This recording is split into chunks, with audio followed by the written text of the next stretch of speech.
Most universal key fobs use CR2032 3-volt coin cell batteries. To replace it, first prepare by wearing gloves to protect the electronics. Turn off the fob and remove any physical keys. Next, carefully open the fob case. Most have a seam that you can gently pry open with a plastic pry tool. Some fobs, like those from Toyota, may have small screws, 2 to 4, that need to be removed with a Phillips head screwdriver. Be gentle to avoid damaging the case or internal components. Once the fob is open, locate the old coin cell battery. Note the polarity. The positive side should be facing up toward the circuit board. Use a small tool or your fingernail to gently pop out the old battery. Be careful not to damage the circuit board or battery contacts. Insert the new CR232 battery, ensuring the positive side faces the circuit board.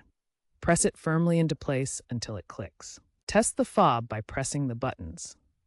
You should see or hear the signal transmit, indicating the battery is properly installed. Finally, close the case by snapping the halves back together or reinserting and tightening the screws. Ensure any rubber gaskets are properly aligned for weatherproofing.